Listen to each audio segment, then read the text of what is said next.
Hello, Muslim friends of the world. The night sky over Los Angeles seemed calm, but for Jack Morrison, that calm was an illusion. A senior agent in the United States Intelligence Agency, Jack had spent most of his life chasing threats hidden in the shadows. His latest mission was more dangerous than usual, infiltrating the Muslim community to investigate a series of terror attacks that had shaken the nation. Initial intelligence suggested that extremist Muslim groups were behind the attacks, and Jack was sent to confirm it. "I want concrete proof, Morrison," his boss, Director Carlisle, said coldly as he briefed him. "This isn't about right or wrong. It's about stopping the threat. Find their connection, and don't come back until you do." Jack had never questioned his missions before. He saw Islam as a global threat, a doctrine that bred violence. But beneath his tough exterior, there was an unease he couldn't explain. Jack posed as a social researcher, renting a small apartment near the Ar-Ramah Mosque, one of the largest Muslim community centers in the city. Dressed casually with a backpack full of books, he approached the mosque for the first time. The building was modest, but there was something about it that made Jack feel strange, a sense of peace that seemed almost unnatural. Inside, he was greeted by a middle-aged man with a warm smile. "Assalamu alaikum, brother. How can I help you?" Wa alaikum salam, Jack replied awkwardly. He had learned a few basic Arabic phrases for his mission. "I'm conducting research on Islamic culture. May I speak with the imam here?" The man introduced himself as Sheikh Abdullah, the mosque's imam. Sheikh Abdullah invited Jack to sit and talk in the mosque's library.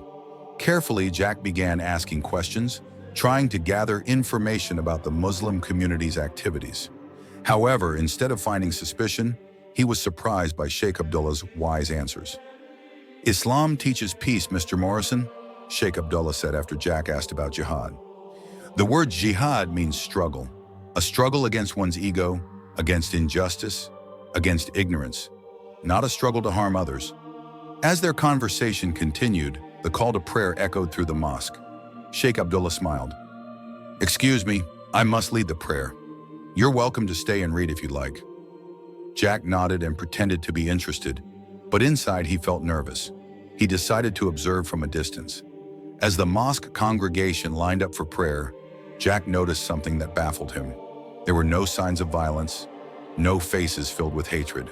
All he saw was sincerity and tranquility. That night, Jack reviewed the latest intelligence reports in his apartment. One document contained photos of the explosives used in the recent attack on a church in Texas. But something was off. The materials were not the type usually employed by Muslim extremist groups. Instead, they were more commonly used by domestic militia groups in the United States. Jack tried reporting his findings to his superiors the next day, but Carlisle cut him off immediately. "Don't overthink this, Morrison. Focus on the mission. Find proof that these Muslims are connected to the attacks. That's your job." Carlisle's warning only deepened Jack's suspicions.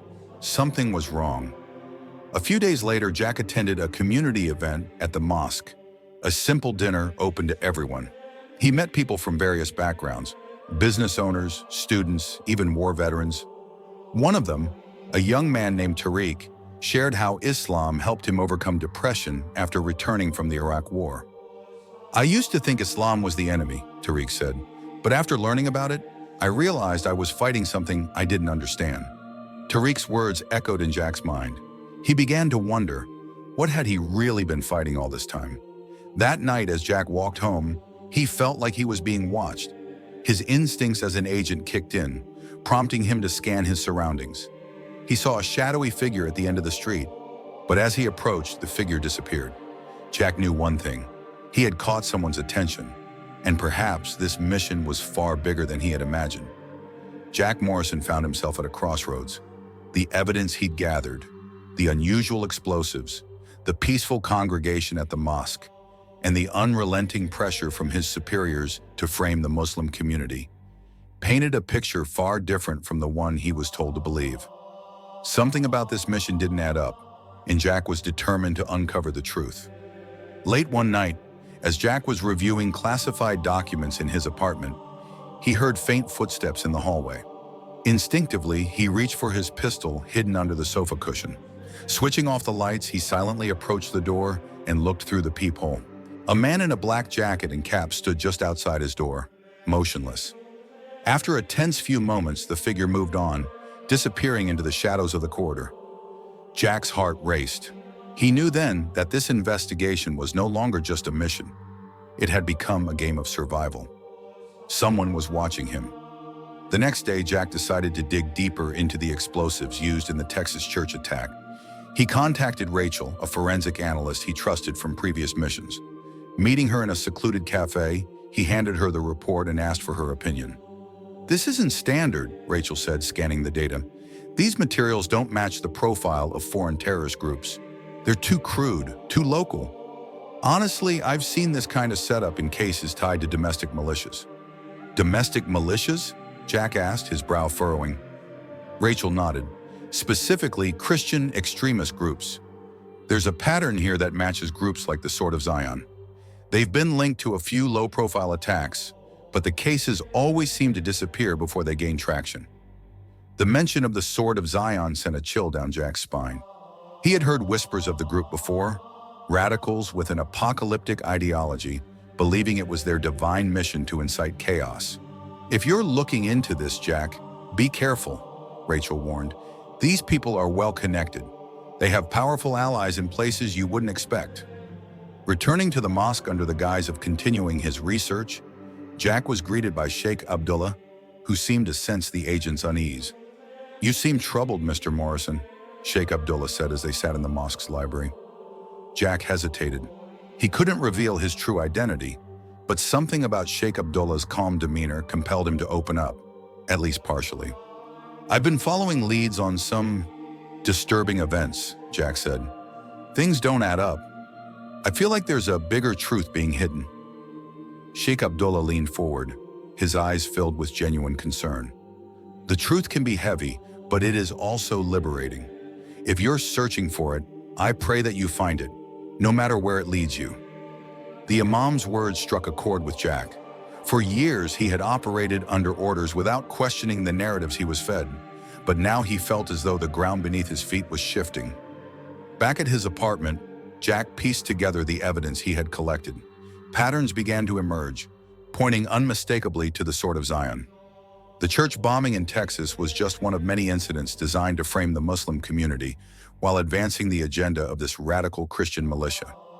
Determined to expose the truth, Jack compiled his findings into a report and attempted to present it to Director Carlisle the next day. "Carlisle, we've been looking in the wrong direction," Jack said firmly.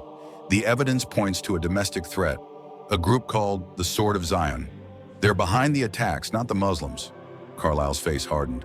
"Morrison, you're stepping out of line. I'm telling you, they're using these attacks to manipulate public perception and fuel anti-Muslim sentiment," Jack insisted. Carlisle slammed his hand on the desk. "Drop it, Jack. Your job is to find proof of Islamic extremism, not chase conspiracy theories." For a moment, Jack saw something in Carlisle's eyes. Not anger, but fear. It was then that Jack realized the depth of the conspiracy.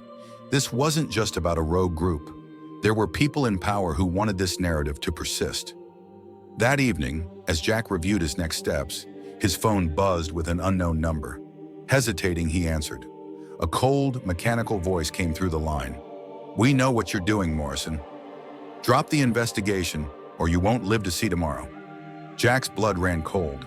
He had faced countless dangers in his career, but this was different.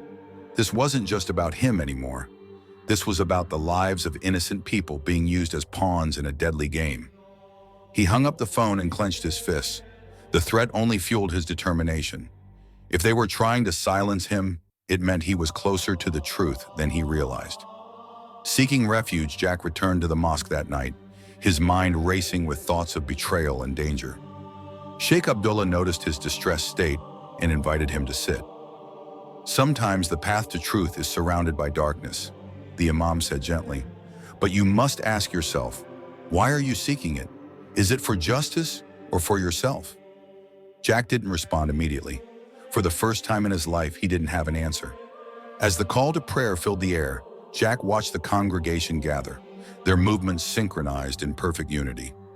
He felt a strange pull, an inexplicable sense of peace amidst the chaos of his life. Jack Morrison had crossed a line.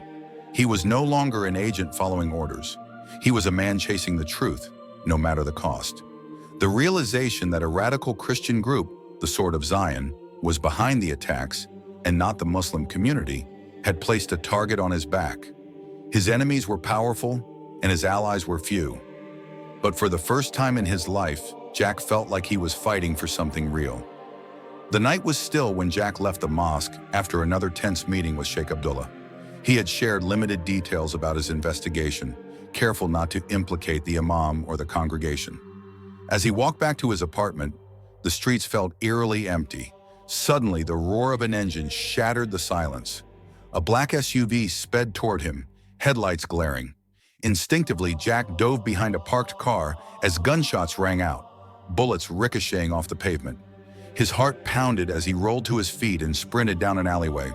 The SUV screeched to a halt, and footsteps echoed as his pursuers gave chase. Jack darted through the maze of alleys, his years of field training guiding his movements.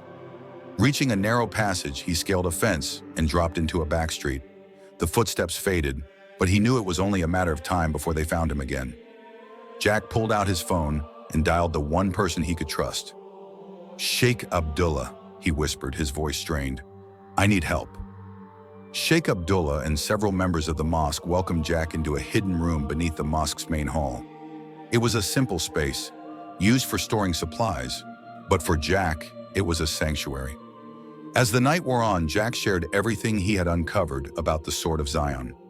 He spoke of their ideology, their network, and their connections to influential figures who were actively suppressing the truth. The imam listened intently, his expression a mix of concern and resolve. "What you're uncovering is dangerous, Mr. Morrison," he said, "but the truth is always worth the risk." For the first time, Jack allowed himself to be vulnerable. "I don't know if I can do this alone," he admitted. "You're not alone," Sheikh Abdullah replied. "We stand with you, not because of who you are, but because of what you're fighting for. Justice transcends all boundaries." Over the following days, Jack remained hidden in the mosque. During that time, he observed the daily lives of the congregation more closely. He saw the kindness in their actions, the sincerity in their prayers, and the unity that bound them together. One evening, Jack found himself drawn to a copy of the Quran left in the prayer hall. He opened it randomly and read, "Indeed, Allah commands you to render trust to whom they are due and to judge with justice when you judge. Excellent is that which Allah instructs you. Indeed, Allah is ever hearing and seeing." Quran 4:58. The words struck a chord deep within him. Justice had always been his guiding principle, but for the first time, he saw it as something greater than himself. Later that night, he approached Sheikh Abdullah. "I've been wrong about so many things," Jack said, his voice heavy with emotion. "I want to learn more about Islam, not for my mission, but for myself." Sheikh Abdullah smiled warmly. "Truth is the first step to faith. Take your time, Jack. Islam isn't something to be rushed into. It's something to be understood." With the help of Rachel, the forensic analyst, and a trusted journalist named Lisa, Jack compiled all the evidence he had against the Sword of Zion. They pieced together a comprehensive report that included financial records, intercepted communications, and testimony from a former member of the group. The report exposed not only the group's role in the recent attacks, but also their connections to high-ranking officials who had orchestrated a smear campaign against Muslims to divert attention from the real culprits. Lisa published the report in a bombshell expose that quickly gained national and international attention. The revelation shocked the world, forcing authorities to act. Arrests were made, investigations were launched, and the narrative that had demonized Muslims for years began to unravel. Despite the victory, Jack knew his journey wasn't over. His public defection from the intelligence agency and his role in exposing the truth had made him a hero to some and a traitor to others. But for Jack, it didn't matter. One evening, in a quiet ceremony at the mosque, Jack stood before Sheikh Abdullah in the congregation. With a steady voice, he recited the Shahada, "Ashhadu an la ilaha illallah, wa ashhadu anna Muhammadan Rasulullah." I bear witness that there is no God but Allah, and I bear witness that Muhammad is the messenger of Allah. Taking the name Muhammad Ibrahim, Jack felt a profound sense of peace wash over him. For the first time in his life, he felt whole. Months later, Muhammad Ibrahim stood on a stage at an interfaith conference, addressing a crowd of thousands. "I was once blind to the truth," he said. "I let fear and prejudice guide my actions. But the truth isn't about labels or appearances. It's about justice, compassion, and understanding. Islam didn't just change my view of the world, it changed my soul." As the crowd rose in applause, Muhammad knew his mission was far from over. But now he wasn't fighting in the shadows. He was walking in the light.